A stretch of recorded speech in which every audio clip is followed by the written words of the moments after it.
Hey guys, I'm here. Welcome back for episode 6 of season 3, the final season of Ted Lasso. We're going to go ahead and hop in this week's episode, guys. So if you want to see the full-length reaction, as always, you can check it out over on Patreon, or if you come here to the channel, get you access as well. It is a watch-along format, so you will need your own footage to sync up the time codes for actually the entire episode. Over there, you get the same thing for all the other shows and movies that we cover on the channel. You also get to suggest and vote on movies to react to each month. We got monthly Q&As, behind-the-scenes footage to try to make it worth your while, so you're going to support the channel. But guys, at the end of the day, I really appreciate it. Enjoy this reaction. To leave a like, drop a comment, subscribe if you're not already. With that all said and out of the way, let's go ahead and hop into episode 6. Here we go.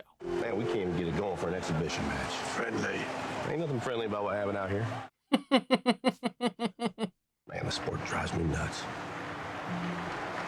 I like how even Roy agreed. No, you've come all the way to Amsterdam and via Ajax and be such a rude host. No, Elaine, you've been more than gracious, especially given the circumstances.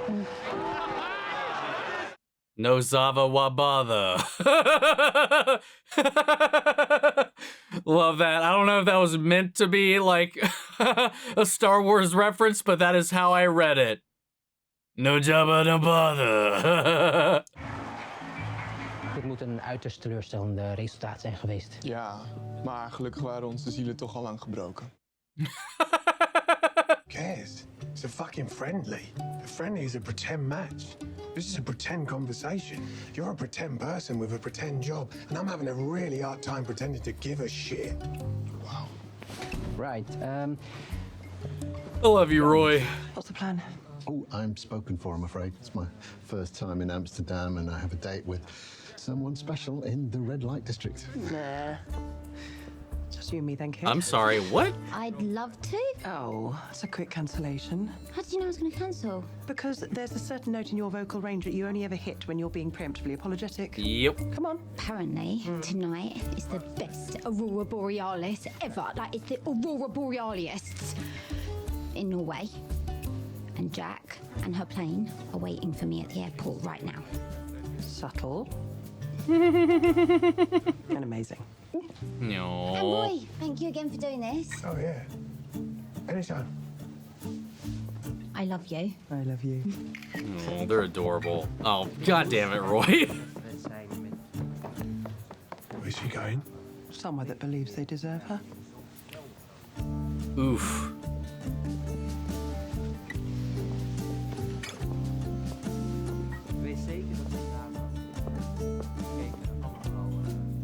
Yeah.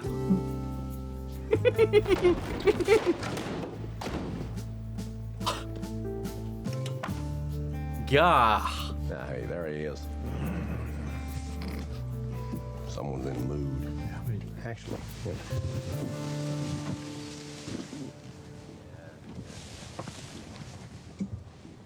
Whole team's in a mood.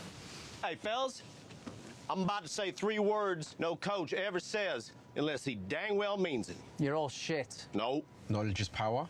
True, but no. Lead with love. Nope. Correct answer is no curfew tonight. Well, holy shit. Smart move, coach. Yeah, well, you know, they need it. Not as bad as you do. No. Today is going to be mad, you know. Not for you, sir! Aww. We gotta keep training. know I'm fucking holiday from training. What about my stuff? Right. Throw this away, please. Run!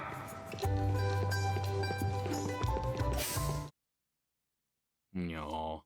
How about you will with me tonight? That'd be wonderful, thank you. Great. Our first stop, the red light district. He keeps saying that. I don't believe it. This is the world-famous Skinny Brain, as seen in major motion picture, James Bond's Diamonds Are Forever. Next stop, Amsterdam's thinnest house. It's gonna blow your mind, lad. Come on, get moving, lad. Come on, old man. You wanted to do this. I'm actually just out having a stroll in Amsterdam on my own. Oh, right, Amsterdam. I forgot. Yes? I saw you walking just there, and I thought I have to say something to this beautiful woman. What exactly? Hey, you... look. Oh my god! Oh my god! Oh! You damn cyclists. You psychopaths. Did you see where my phone went? Who cares? You're alive. Come on. It's my phone, so... Ik bel je later terug. Geef je jak aan kus? Bold move. You need to get one. What is it that you wanted to tell me? You're walking on the bike lane.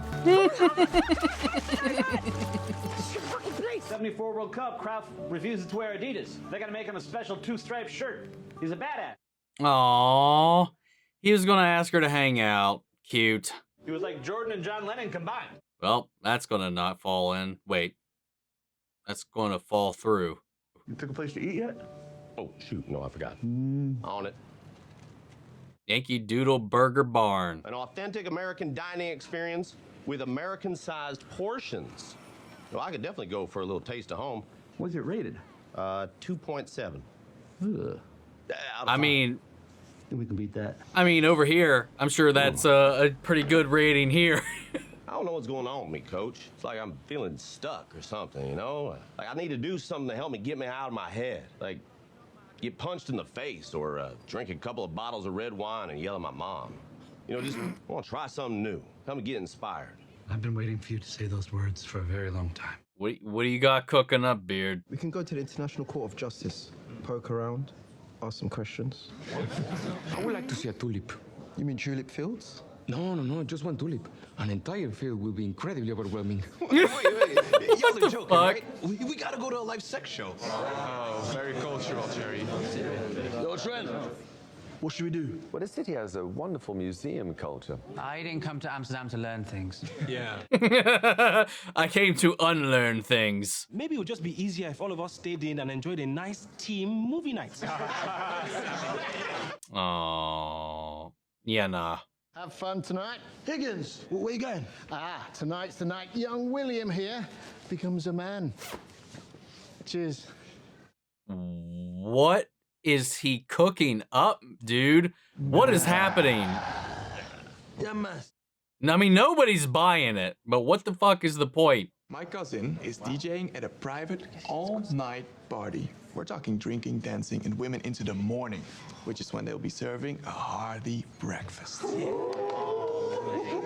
That sounds not too bad. I think I need to Mostly the borrow. breakfast part. Yeah, I ate some pickled herring earlier and now my stomach's bothering me. Oh. You're gonna miss the live sex show, bro. You mean the party?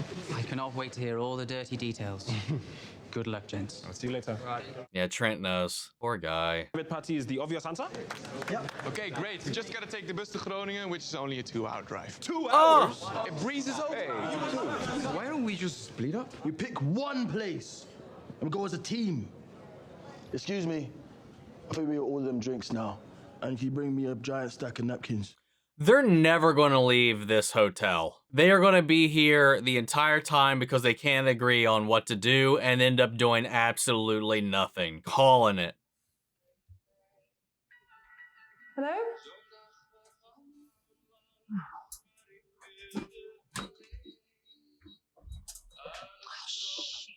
It's a dry clean only. Aww. You know, somebody in the comment section last video did point out a very key detail about her prediction was that she would just have a family. Didn't mean she would have her own kid or give birth, but that she would have a family. It's not drugged, I promise. So that just means, potentially, she could become the mother of someone who doesn't have one. Fuck me.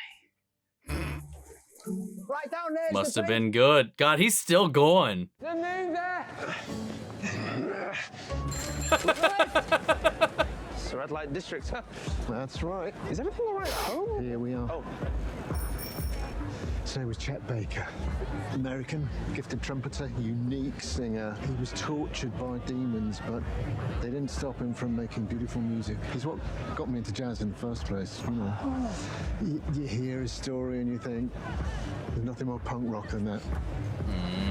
Then on the 13th of May, 1988, he passed away on this very spot. How was it he died? Yeah, he fell from that window up there. Wow. Was it an accident? Did he jump or was he pushed? And we're going to solve that mystery tonight. No. We're just here to pay our respects to a legend. Oh. Hey, he didn't lie. He did go to the red light district. Wait, so you travel with it? I thought they had plenty of that stuff here. Well, I just don't like my medicine to be taxed. How's it taste? Disgusting. So most people put it in peanut butter and jelly or yogurt. Which one are we doing? Neither. We're doing tea. Come on, man. Are you kidding me? That's like hiding poop inside a smoothie of barf. I don't say this often enough because I generally think it's implied, but trust me. So what did he mix into it? This is how you change your mind. What did he put in there? I can't do it, Coach. I'm sorry. Oh my God. Holy shit. Oh boy. Do you have any? Well, okay then. We have 9 votes for section,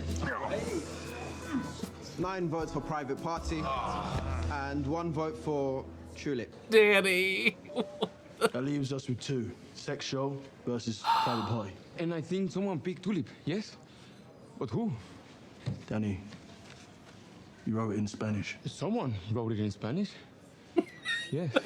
Look, it doesn't matter what we Aww. choose. This has to be unanimous. Kun je mijn vriend alsjeblieft vertellen dat hij een ontzettende saaie toerist is? Ja, natuurlijk.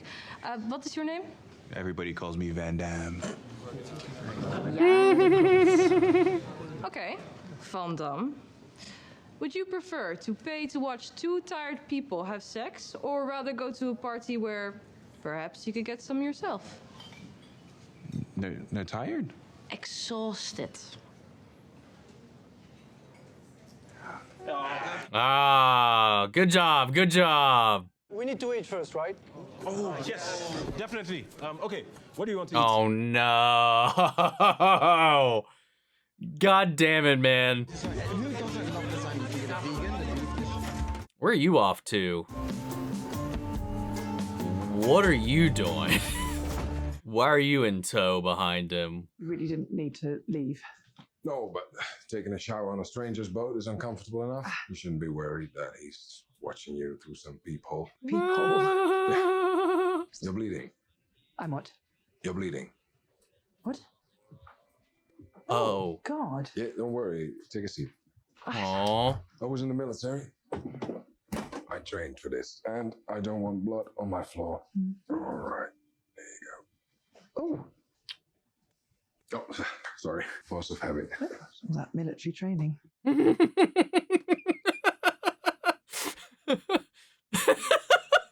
I just imagine him out on the battlefield patching somebody up and just be like kissing their foot. Added some brandy. No. I'm just gonna wait till my clothes have dried and then I'll hop off in 2 hours and 40 minutes. It's a slow dryer. Probably way more power efficient though. If you don't want to wait, I can call a cab for you and your bag of wet clothes, or I can make dinner. Yes, fuck it. That'd be nice. Good. No. Feel free to change into one of these. Okay. Should I be concerned that you've got a giant Tupperware box of women's clothing in your floating house? These aren't trophies, are they? No, it's my former partner. Oh, I'm sorry. Did she pass away? Unfortunately. It was this No. tone of voice. Oh, never mind. And after dinner, I can give you a foot massage.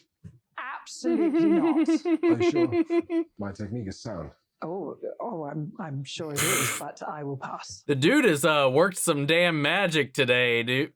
Like, who knows? Maybe he paid that biker to throw her off that They ledge. put a dam on the River Amstel. Amstel Dam. Amsterdam. It's good, isn't it? Go on. Fucking stop! Wow. This is an interesting turn of This events. looks like a Disney version of an old city. It all looks so fucking fake. Fake? Windmills. Fake. Windmills are real, man. What are you talking about? Yeah, I'll believe it when I see it. It's right there. We need bikes. Huh? What did he say? He still hasn't touched it at all.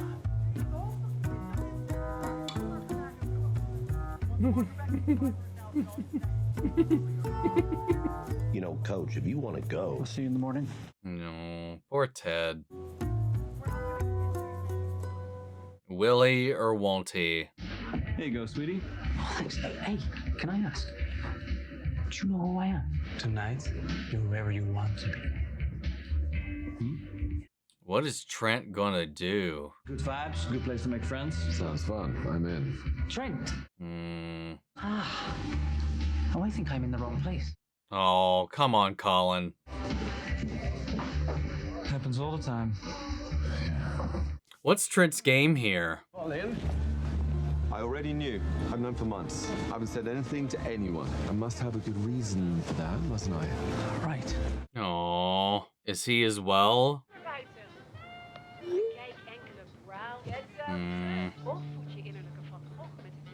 Amsterdamse evenement, museum. No!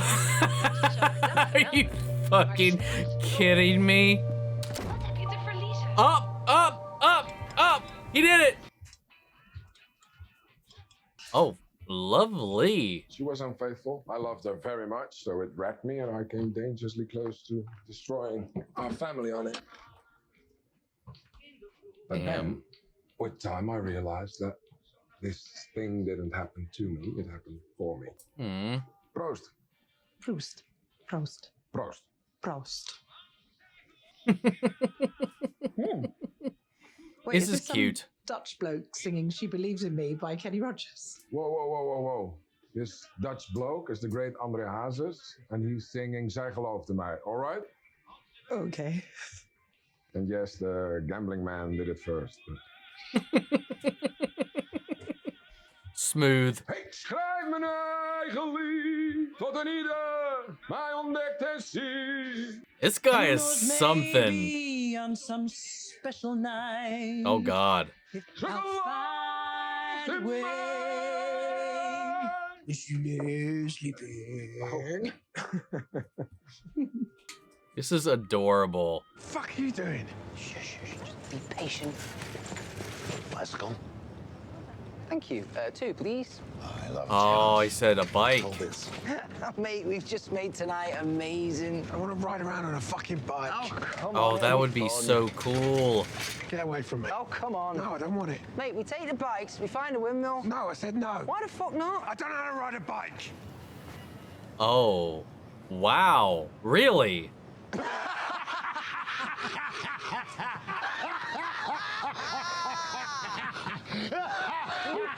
When I went to Sunderland, my granddad told me he'd teach me how to ride when I came back for Christmas, and then he fucking died, and I haven't been on a bike since. Oh. And now saying that out loud, I realise that never learning was actually a great disrespect to his memory, and now I feel ashamed. So can we stop talking about it and go back to me just taking out my negative emotions on you, even if you deserve it or not? Go on, Roy. For Grandad. No. Fuck. Okay, you're gonna sit up, look up, and pedal.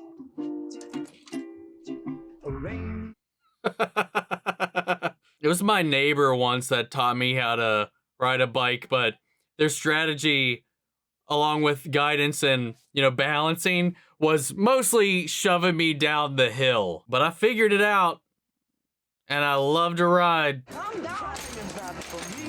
How's that gonna help anyone? No. Right, this way, this way. I can't turn the other way. Right, follow me, look, try it. Just like dribbling. If you can dribble, you can balance. That's it. Yeah, that's good. You do. Yeah. There you go. You're doing it. I'm doing it. You're doing it. Aww. Aww. I never thought we'd be here, man. This is endearing as fuck. Thank you for doing this, Will. One pilgrim alone is merely a zealot, but two pilgrims together, that's a pilgrimage. No. That was the second time I came out to her. This time, however, she believed me. No. And your daughter? She's never been happier. My point is, it was really difficult to hold on to that secret. But I'm not a professional athlete. How do you do it? Lots of lying. My whole life is two lives, really. I've got my work life. No one at the club knows. I'd like to think they wouldn't care, but it's just easier that way. And you've got my dating life. Some guys think it's hot. Others say they don't care. Eventually they get tired and they move on. And the club brought in Dr. Sharon, and she helped me realize that I have an ache for both my lives to be my only life. I don't want to be a spokesperson. I don't want a bunch of apologies. All I want is for when we win a match to be able to kiss my fella the same way that guys get to kiss their girls. And I know we can't fix every ache inside of us, but I shouldn't have to pretend it's not there either. How would you know about me? Why? Use my Holmesian powers of journalistic deduction. Yeah, no, he saw it in action, man. That's that So simple. kissing a guy outside Sam's restaurant. Ah. Yeah, that'll do it. I like how he fucked with him for a second. That was a good scene. I'm glad we got that moment, man.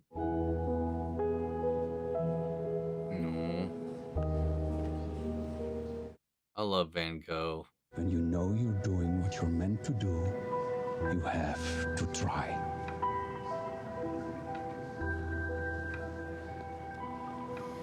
Where I'm from, this is our state flower. I want you to have this. We close in 3 minutes. There's your buckets.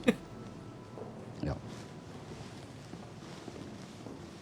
This also makes me think of the Doctor Who episode with Vincent too, man. Oh my god, yep, we are still here. Everybody's crossroads! Is this it? How doth we shadow this lack of compromise? This deception! This rage! What is happening?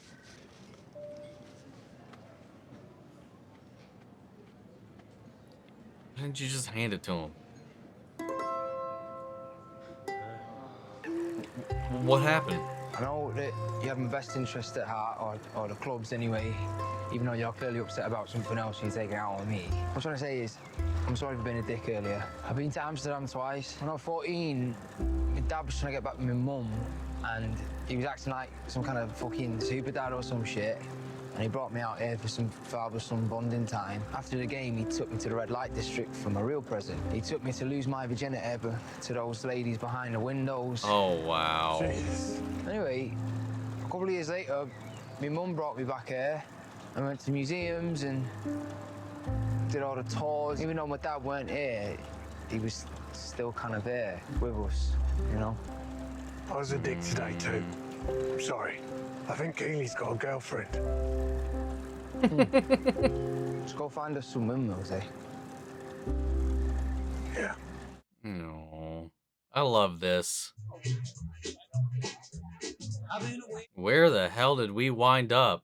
Is this that barn he was talking about initially? Howdy, partner. Oh my god. Hey there. Welcome to Yankee Doodle Burger Barn. Yep, it is. Oh, where in the States you from? Melbourne. Plenty of room tonight. Where would you like to sit? Windy City, Big Apple, or Hollywood? Oh, well, tell Mama that Roxy Hart is coming home. Dipshits. He's in Yeah, Chicago. Windy City? Great, mate. Giddy up. Hey, it's Hey, partner. Buffalo Bills. You all right? Bulls. What the fuck? Chicago Bulls. Why did I say God damn it. I got all my shit mixed up there for a second. You keep saying that word, or are you just joking? Gezellig. That one? There is no direct English translation, I think. It can mean cozy, like a warm fire, but you can also keep your mind gezellig. You know, your heart, your soul, people you're with, places you go. Unagi. Oh, here it is. Gezellig. Exactly. Dude, fucking plow him. They feel pretty dry. Smooth. But you could have, if you were just going to make this play, you could have just, you know, not dampened them again and just kept this going.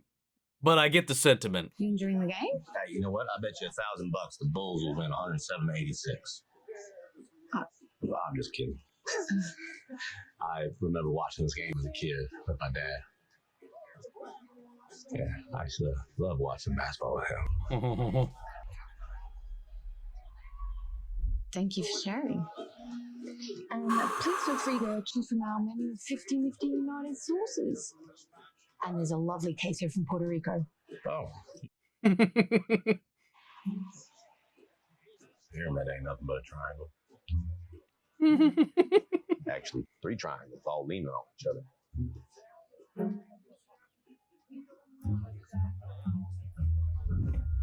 Howdy, Tartt. Oh, whoa. What the fuck? Why'd you bring me this one? It's the best one.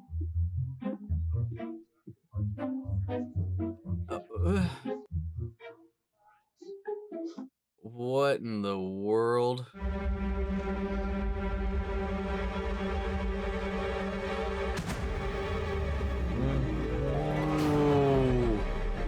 Dude, these things finally hit, didn't they? Do you know where triangles come from, Ted? I don't know. God dropped a square on the floor and it broke in half long ways or something? Oopsie. No, Ted. It's debated that the triangle was first defined by Pythagoras. Many believe that triangles have held special powers, from the Holy Trinity of Christianity to the Trikaya of Buddhism. There's also that spooky eye thing on the back of the $1 bill. In some Native American cultures, the triangle symbolizes home. I'm sorry Europeans kicked all them folks out of their triangle.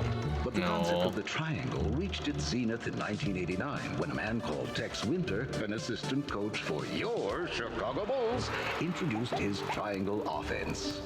The central component of which was for a player to always have two available teammates to whom he could pass the ball. Yeah. But that was never the only triangle on the court. For when the players moved, they created more and more triangles. Yes. Oh, is this how he's going to be inspiration for a new stratagem?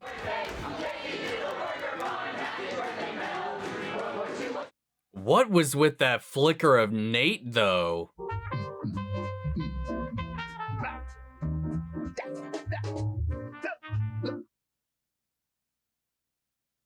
Do you play?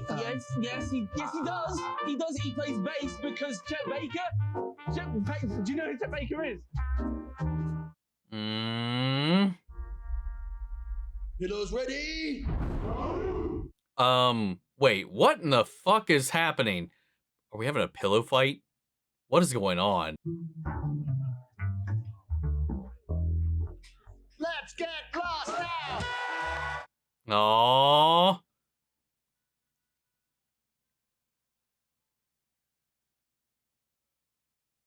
This is cool. Aww.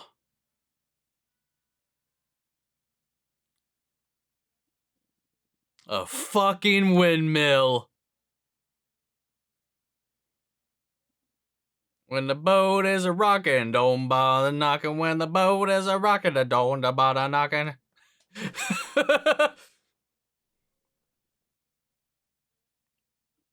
Wow. Yeah, they're laughing, but that's gonna have to get cleaned up by somebody.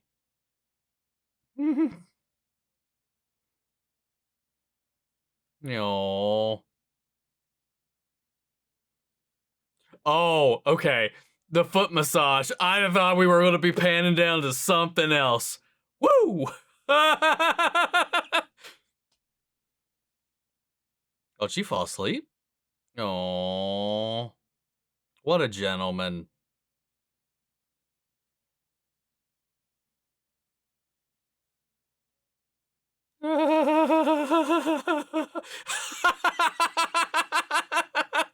Oh, that's good. Roy? What the fuck? Aw, Will's like a mini Higgins. It's your turn, kid. Get over here.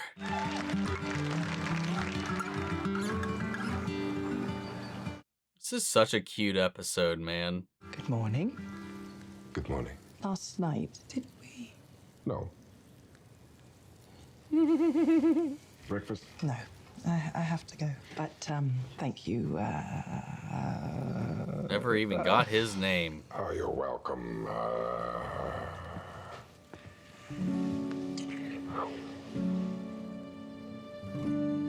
I won't forget you. Yeah, you might. People get Alzheimer's.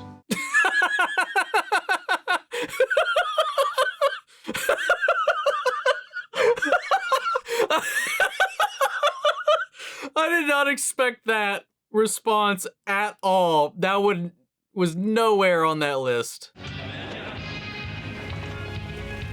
Gerbrand, Gijsje, Gillis. What the fuck? In een opgebrand kombi. En het was helemaal gezellig. Oké, doei. Doei. Hey, well, you speak Dutch. Don't tell Jan. Where's Ted? He's in the back. Don't tell Jan. What the fuck? What was I saying? Oh yeah, then I met the most lovely couple and they invited me for a threesome. Oh! Goddamn! Sorry about last night. No, that's okay. I'm sorry. No, I shouldn't have let you wander around out there all alone with a head full of tea. Good thing I was a dud batch. Wait, what? What's that? I wasn't feeling anything, so I called Kenneth. He tried it. A couple hours later, calls me up totally contrite, confirmed. Dud batch. Then what the hell happened? He have his own little break? Placebo trip? Is this anything? The way I see it, we've been playing too rigid, you know? Our guys need freedom. Go wherever they want to go. Yeah, as long as they remember to fill in the space that someone left behind. They gotta have one another's backs, that's for sure. Constant, non-stop motion. Going from position to position until positions don't really even exist anymore. Triangle, triangles, triangle, two. You come up with this yourself? Yeah. Congrats. You should call it total football. It was invented right here in Holland in the 70s. Oh. Huh. Think we should try it? Yes, I do. Let's go. All right, cool. Total football. Room for one more? So 12 unanswered texts, 3 unha-ha'd gifts. We good? My phone is at the bottom of a canal. Is that Keats? Nope. Hey, Will, how we looking? We're too short. Who's missing? Roy and Jamie, who've been biking all night. Don't fucking ask. Let's go. Which are with it? Everything okay, Bob? Don't worry. Bad thing, cause every little thing is gonna be alright. No. Well, I appreciate it. Singing, don't worry about a thing, cause every little thing gonna be alright. Everybody, don't worry about a thing. Aww. This is so cute, man. Team needed this so badly. Dude, that was really cute. That was a really wholesome ass episode. With everything that's been going, this episode really, I don't know, man. I feel like we're just, with everything bad that's been going on, we really needed a little bit of a break like this. Just this reprieve from any of the matches, any of the responsibilities, just to let everybody just unwind, be untethered. And I'm glad, too, that Colin finally got to kind of exercise this to somebody that gets it. That revelation with Trent. And finally, the payoff of that, of him seeing Colin making out with his guy in that alleyway, to now, like, I've been wondering just what on earth he was going to do with that information, or how that was going to be addressed, how that was going to come up. I'm not going to lie, like, this was an outcome that I kind of thought of myself. What if it's a shared experience?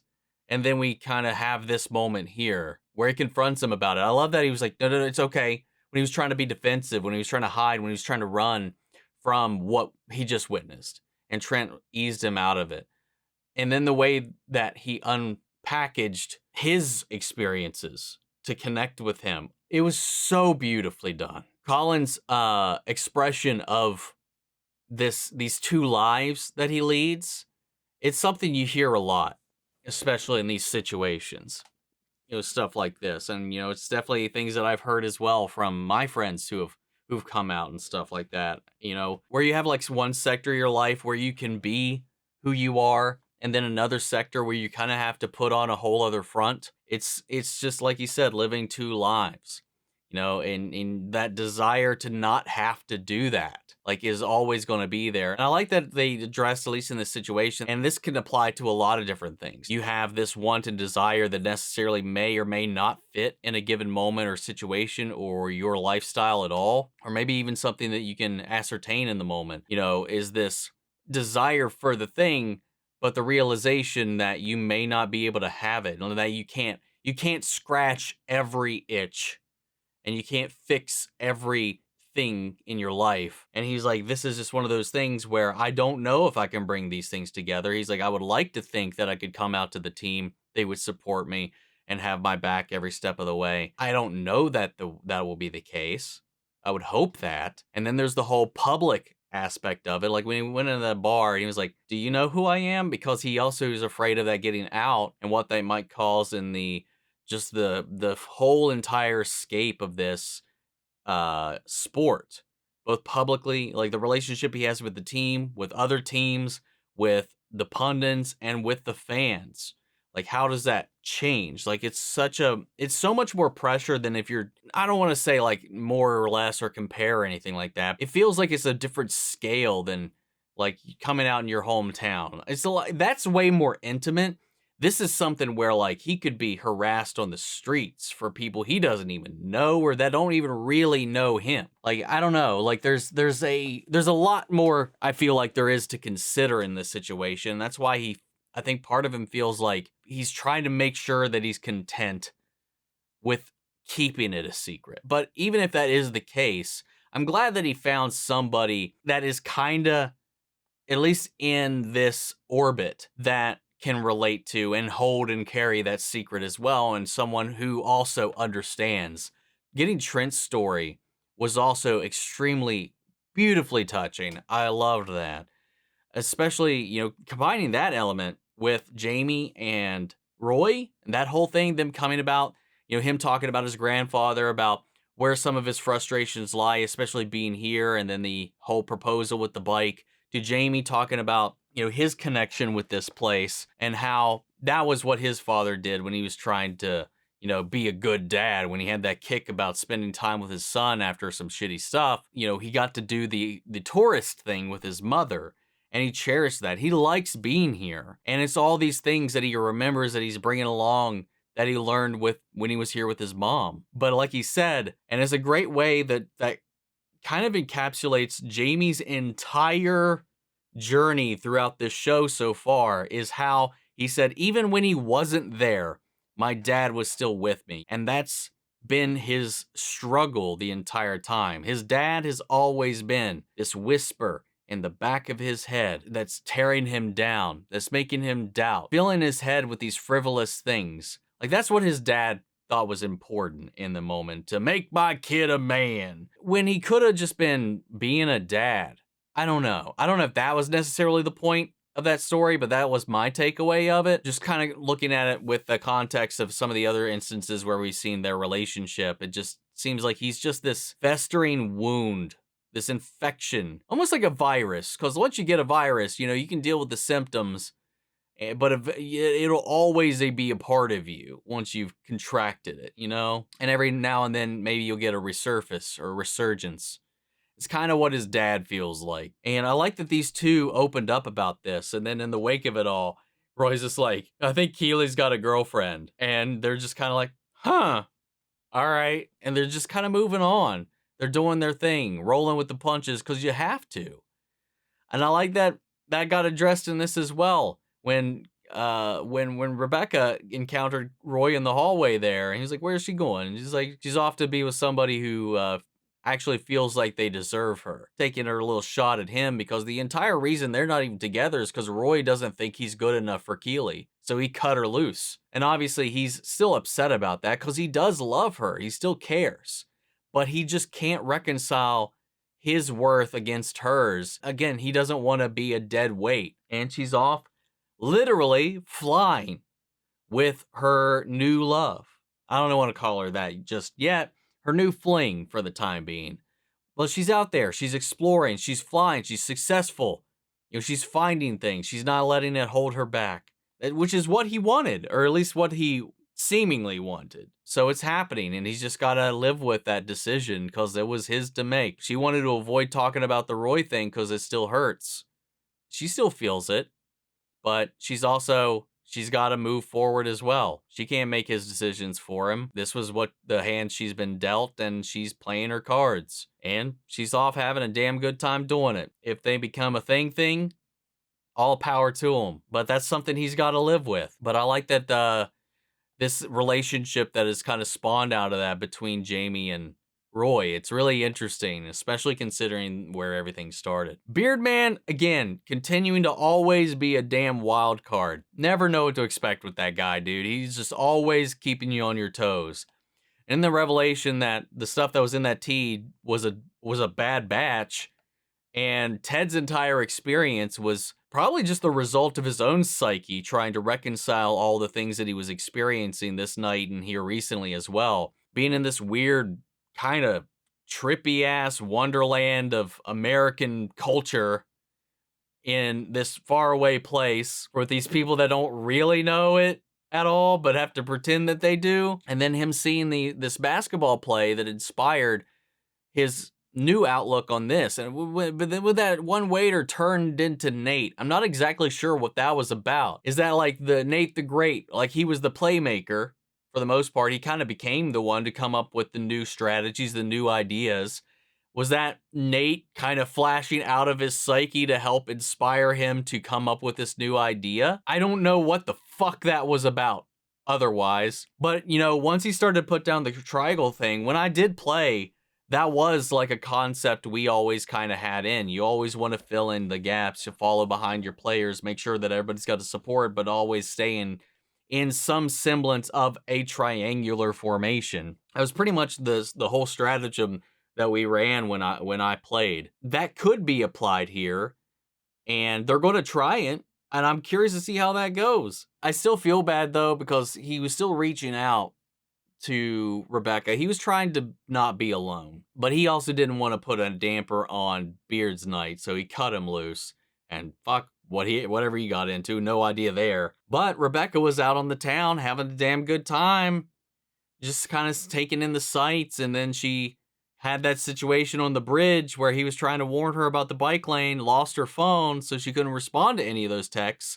So it's like the universe was helping them both out by making sure they got what they needed here. She found this dude who was just charming as all hell, bold as all hell. He was suave as shit, dude. His whole tactic, he had some moves, but he never overstepped any boundaries. He was super respectful, and they had a beautiful time. And that's something I think she really needed, to be with somebody like that. They both chucked out their phones. That was another fucking stellar ass play on his part. But I'm wondering how that will play off in the future, because it's not like they could get each other's numbers. She didn't ask for it either. I hope they follow up. I thought they had some really, really good chemistry. That was some Hallmark movie bullshit going on right there. And I just love that. Seeing that smile on that woman's face the entire time. The guy was ridiculously smooth. Almost too good to be true. Like what I was like, I would be wholly on guard this entire time as well. But the guy was also so very forward, but also open and very genuine. So I don't know. I like that she's like, is this like a trophy case of your victims? All the women's clothing and stuff. That was good. Talking about a previous relationship, also divorced. And his whole experience and outlook on it is a great way for her to look at her own. It didn't happen to me, it happened for me. You know, it's this gift, this revelation. So like, she's got to make do with that, man. Make it her own. And again, coming back to what I said about the comment that I read, you know, I initially jumped to it, and like she did as well, she went to the fertility clinic to check that out. But all that the reading actually said was she would have a family. Could it be this guy? Her, him, his child? Doesn't mean it's got to be hers by blood. I don't know. I love that. I hope that builds into something, or we revisit this. But obviously there's a problem here with the distance. But they can easily make that work, especially with somebody in her status. I don't think that would be very difficult at all. Then, anyway, talking about the whole team, though. Trying to figure out how to experience this free time and how to experience Amsterdam. All the different ideas that we got torn between. And at the end of the day, they just ended up staying at the hotel lobby, having a pillow fight the entire time. Which was definitely not on the bingo card for me, man. But it was still funny. It was still hilarious. The ideas that were being thrown out there. And then Van Damme just really wanted to see that sex show. I mean, I know Amsterdam is known for that kind of stuff, but at the end of the day, there's so much more to it than just that as well. Like, it's a beautiful place. I've never been. I've only seen it from afar, but one day, who knows? You never know. And then fucking Danny I just want to see a singular tulip. A whole field of them would be overwhelming. Great episode. Guys, what did you think? Sound off the comments. Let me know your thoughts down below. We'll carry on the conversation after the video. Hope you enjoyed the reaction. If you did, leave a like, drop a comment, subscribe if you're not already. Remember, if you want to see the full length reaction, as always, you can check it out over on Patreon, or if you come here to the channel, get you access as well. And speaking of before you go, I want to shout out our channel legends. Manny Share, Ryan, Karen, York, Corey Scott, Melito, Rubber, Anguiano, Jeffrey Hale, Jake Cantrell, Eric Official, Casey Wood, Russell Crockett, Justin Smith, Amy Becca, and Brendan Boyd. Thank you guys so much for continued support. But that's it for this video, guys, and I'll see you all in the next one. Take care, everybody.